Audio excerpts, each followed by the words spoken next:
Hello everyone, स्वागत करतो मी तुमच्या सगळ्यांचं माझ्या युट्यूब चॅनलला अक्षयज व्ह्यू पॉइंट.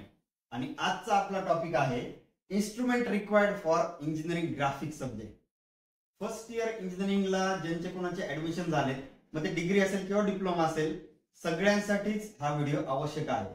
तुमचं ऍडमिशन कुठल्याही युनिव्हर्सिटीला असू द्या, कुठेही असू द्या, गव्हर्नमेंट कॉलेज असेल, aided unaided university, private university, deemed university, जिथं कुठे ऍडमिशन असू द्या, इंजिनिअरिंग ग्राफिक्स हा सब्जेक्ट डिप्लोमा आणि डिग्रीच्या विद्यार्थ्यांना कॉमन आहे. कुठलीही ब्रँच असू द्या, CS, IT, AI, ML, mechanical, civil, computer, जी कुठली ब्रँच असेल, सगळ्यांसाठी हा सब्जेक्ट कॉमन आहे.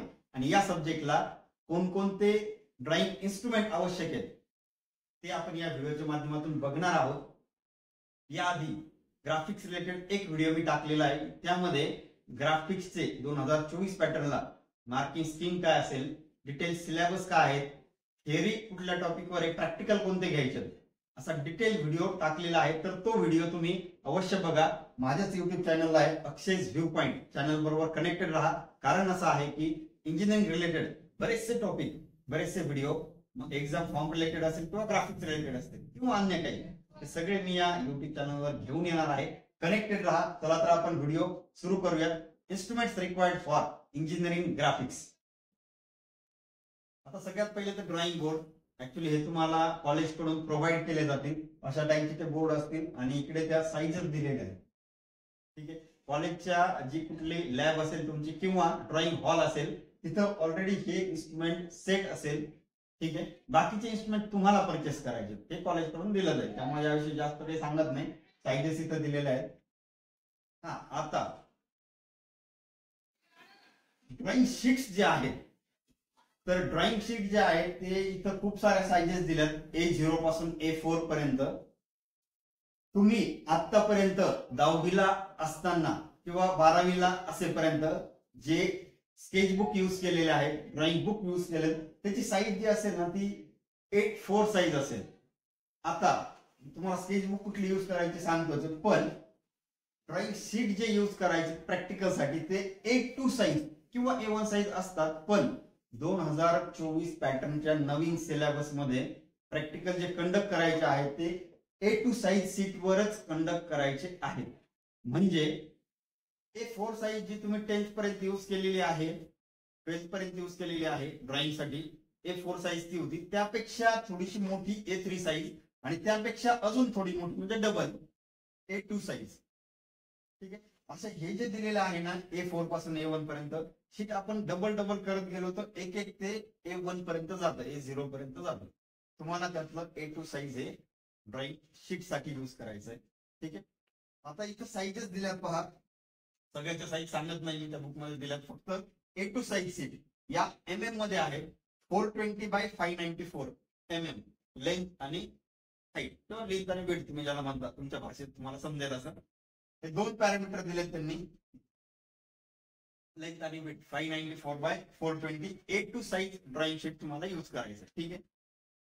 स्केच बुक जी यूज करायची आहे A3 साईज. तुम्ही म्हणाले वेगवेगळं काय सांगितलं, तुम्ही थिअरी लेक्चर मध्ये जे यूज करणार आहे तिथं ड्रॉइंग बोर्ड नसणार आहे, बेंचेस असतील, तिथं तुम्हाला A3 साईजची स्केच बुक यूज करायची आहे. आणि ड्रॉइंग शीट्स जे प्रॅक्टिकलला यूज कराल या टाईप असतील ते असतील A2 साईज.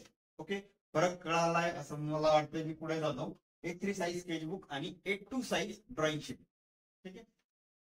आता हे एक इन्स्ट्रुमेंट आहे पहा, मिनी ड्राफ्टर. ठीक आहे. इथं तुम्ही इमेजेस बघू शकता. मिनी ड्राफ्टर काय, आता हे इन्स्ट्रुमेंट काय तुम्हाला मी दाखवतो. माझ्याकडे पण ते इन्स्ट्रुमेंट आहे, अशा टाईप इन्स्ट्रुमेंट असेल. ठीक आहे. तर इथं एक अँगल, या ज्या स्केल दिलेल्या आहेत, एक व्हर्टिकल आणि एक हॉरिझॉन्टल. ठीक आहे. या दोन स्केल दिलेल्या आहेत, या मुव्हेबल असतील आणि तुम्हाला फिक्स पण करता येतील या पॅटर्न मध्ये. ठीक आहे, या पॅटर्न मध्ये. ठीक आहे. ही मुव्हेबल स्केल असेल आणि ती तुम्हाला फिक्स पण करता येते. तो एक स्क्रू दिलेला आहे, टाईट करा किंवा लूज करा. ठीक आहे. हा जो अँगल असेल तो तुम्हाला सेट करायचा आहे अशा पद्धतीने. इथं जे इन्स्ट्रुमेंट दिलंय याच टाईपचं ते ड्राफ्टर म्हणून एक इन्स्ट्रुमेंट असेल, तर हे तुम्हाला ड्राफ्टर ड्रॉइंग शीट साठी यूज करायचंय. इथं दाखवलंय बघा त्यांनी, तो एक कनेक्ट केला जातो एक पॉइंट ड्रॉइंग टेबलला. तुमचा तो जो ड्रॉइंगचा टेबल असेल तिथं एक पॉईंट कनेक्ट केला जातो.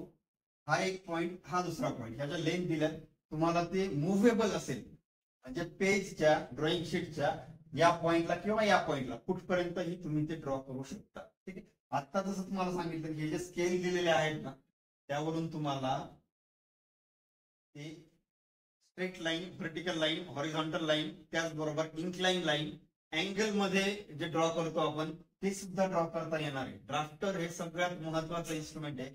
मुद्दा म्हणून मी इथं सांगितलंय की मल्टीपर्पज यूज, म्हणजे जे स्केल आपण यूज करतो ना, स्केलनी लेंथ ड्रॉ करण्यासाठी आपण स्केल यूज करतो, ते काम ड्राफ्टर करू शकतो. प्रोटेक्टरचं काम काय, तर अँगल मेजरमेंट, अँगल सुद्धा आपल्याला इथून घेता येतात. ठीक आहे. अँगल सेट केलेले असतात तिथं. अँगल 30 डिग्रीवर जर तुम्हाला एखादी लाईन ड्रॉ करायची तुम्ही करू शकता. ठीक आहे.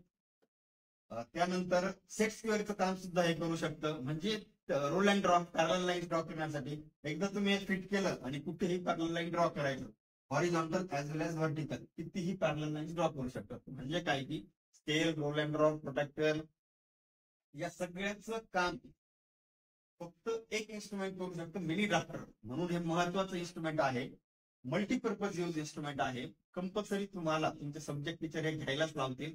जर ड्रॉइंग मध्ये परफेक्शन पाहिजे असतील तर तुम्ही हे इन्स्ट्रुमेंट अवश्य लवकरात लवकर घ्या आणि या इन्स्ट्रुमेंटनीच प्रॅक्टिस करून स्केच बुकवर किंवा ड्रॉइंग शीटवर तुम्ही ड्रॉइंग करायला सुरुवात करा. ओके, हे झालं मिनी ड्राफ्टर.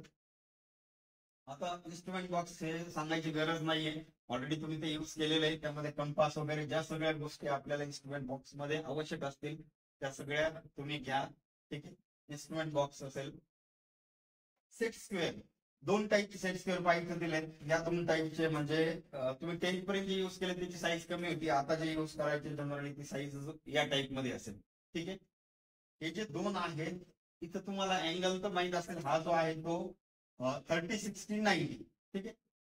30, 60 आणि 90 असा हा सेट स्क्वेअर असेल. आणि हा दुसरा जो आहे तो 45, 45, 90 असा हा दिलेला आहे. 45, 45, 90 यामध्ये तुम्हाला एक 180चं प्रोटेक्टर सुद्धा मिळणार आहे.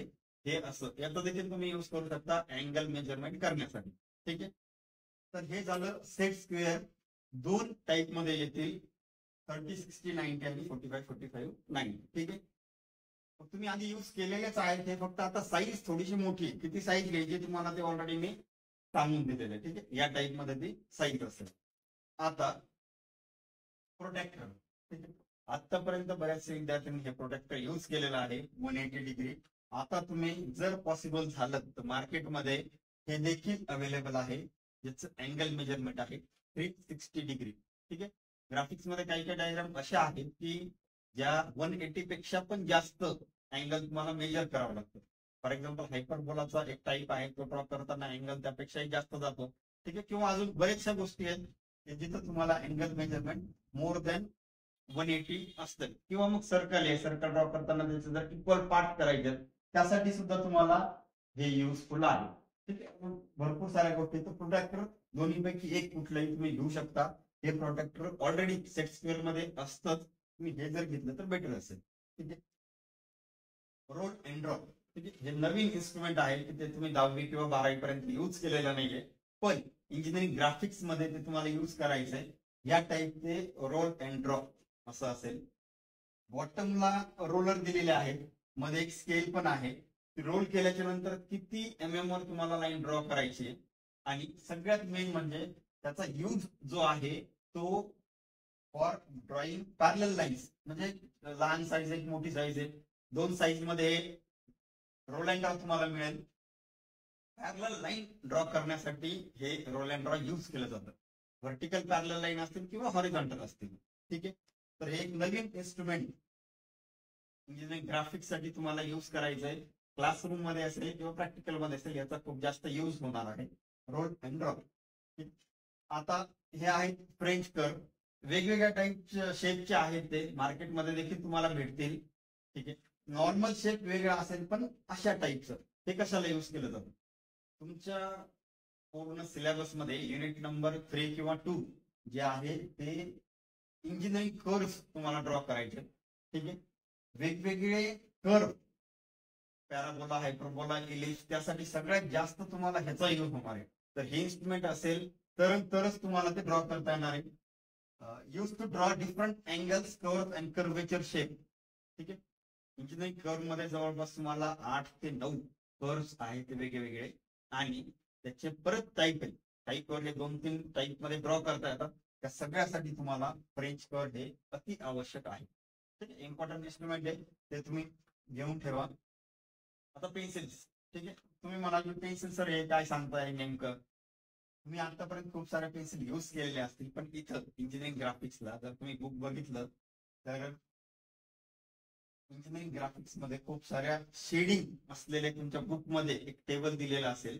रेफरन्स बुक बघा किंवा अजून काय H2H, 3H, 4H, 5H किंवा HB, 2B, 3B अशा खूप सारे ग्रेडचे पेन्सिल दिलेले आहेत. ठीक आहे. हार्ड ग्रेड आहे, काही मीडियम ग्रेड आहे, काही सॉफ्ट ग्रेड आहे. तर यापैकी माझं पर्सनल मत असं आहे की तुम्ही 2H ग्रेडची जी पेन्सिल आहे ती प्रेफर करावी. ठीक आहे. त्याचं कारण मी तुम्हाला सांगतो. Generally we are using 2H grade pencil for engineering graphics. आता इंजिनिअरिंग ग्राफिक्स व्यतिरिक्त जे काही सब्जेक्ट असतील त्यासाठी तुम्हाला डार्क शेड, सॉफ्ट शेड किंवा grade, hard grade, soft grade, medium grade, त्यासाठी वेगवेगळ्या पेन्सिल तुम्ही यूज करू शकता. पण इंजिनिअरिंग ग्राफिक्स साठी माझं पर्सनल मत आहे की तुम्हाला 2H ग्रेडची पेन्सिल जर यूज केली तुम्ही तर ते बेनिफिशियल असेल. कारण का की आपल्याला या ग्राफिक्स मध्ये बऱ्याचशा डार्क लाईन आणि फेंट लाईन ड्रॉ करावे लागतात. ठीक आहे. तुम्ही खूप जास्त हार्ड ग्रेड घेतले किंवा सॉफ्ट ग्रेड घेतले तर त्यामधून तुम्हाला वेगवेगळ्या पेन्सिल यूज करावं लागतील. ठीक आहे. तर 2H ग्रेडची पेन्सिल अशी आहे की तुम्ही थोडंसं प्रेस देऊन जर यूज केलं तर डार्क पण येते, थोडं हलक्या हाताने ड्रॉ केले तर पेंट प्रॉपरली येतं, ते जसं एक्सपेक्ट आहे ग्राफिक्स मध्ये. म्हणून तुमचे पण सब्जेक्ट टीचर माझा असा अंदाज आहे की ते तुम्हाला हेच प्रेफर करतील की 2H ग्रेडची पेन्सिल यूज करा. जे स्टुडंट लीड पेन्सिल यूज करतायत त्यांनी सुद्धा लक्षात ठेवायचं आहे की मार्केटमध्ये HB वगैरे हे सगळे लीड अवेलेबल असतात, लीड बॉक्स. तर 2H ग्रेडचे सुद्धा लीड्स अवेलेबल असतात मार्केटमध्ये, ते तुम्ही परचेस करा जर लीड पेन्सिल यूज करणार असाल तर. नाही तर नॉर्मली ग्रेड जे असतील त्याच्यामध्ये HB वगैरे जनरली तुमचे स्टाफ मेंबर यूज करा असं म्हणणार नाही. 2H grade pencil for engineering graphics subject. Fine. आता हे जे आहेत पहा ड्रॉइंग क्लिप्स किंवा पिन्स, जे ते आपल्या आपल्या पद्धतीने यूज करत असतं. माझं सजेशन तुम्हाला असं आहे की या ज्या क्लिप्स आहेत तर या मेटॅलिक मध्ये पण मिळतात आणि प्लास्टिक मध्ये पण मिळतात. तर तुम्ही या टाईपच्या ज्या क्लिप आहेत या दोन्ही पेक्षा, ठीक आहे, या दोन्ही प्रेफर करण्यापेक्षा या टाईपच्या ज्या क्लिप्स आहेत त्या तुम्ही यूज करावी. ड्रॉइंग शीट जिथं तुम्ही अटॅच करता म्हणजे बोर्डला, ड्रॉइंग बोर्डला, तर ते पॅक राहण्यासाठी, मूव्ह होऊ नये म्हणून किंवा फ्लेक्सिबिलिटी येऊ नये त्यामध्ये म्हणून, कॉन्स्टंट ड्रॉइंग तुम्हाला काढता यावी यासाठी तुम्हाला ह्या ड्रॉइंग क्लिप्स यूज करायच्या आहेत. ड्रॉइंग बोर्डला त्या तुम्हाला फिट करता येतात. ठीक आहे. तर असे हे सगळे इन्स्ट्रुमेंट आता आपण या लेक्चर मधून बघितलेले आहेत इंजिनिअरिंग ग्राफिक्स साठी. परत एकदा रिपीट करतो मी. ड्रॉइंग बुक, स्केच बुक तुम्हाला कुठले यूज करायचे समजलं A3 साईजची. ड्रॉइंग शीट यूज करायचे तुम्हाला A2 साईजचे. Mini drafter, set square, protractor, roll and draw, 2H grade pencil, French curve, drawing clips, instrumentation box, आणि तुमचे सब्जेक्ट टीचर जर अजून काही सांगत असतील, 1-2 इन्स्ट्रुमेंट यामध्ये ऍड करायला सांगत असतील तर ते देखील तुम्हाला घेऊन यायचे. पण मेजरली एवढे इन्स्ट्रुमेंट्स आपण इंजिनिअरिंग ग्राफिक्स साठी हे यूज करत असतो. तर अक्षय व्ह्यू पॉइंट या माझ्या युट्यूब चॅनलवर ग्राफिक्स रिलेटेड यानंतरचे जे टॉपिक्स आहेत ते आपण घेऊन येणार आहोत. कनेक्टेड राहा माझ्या चॅनलला, कारण एंड पर्यंत, एक्झाम होईपर्यंत बरेचसे टॉपिक आपण ग्राफिक्स रिलेटेड कव्हर करणार आहोत. थँक्यू.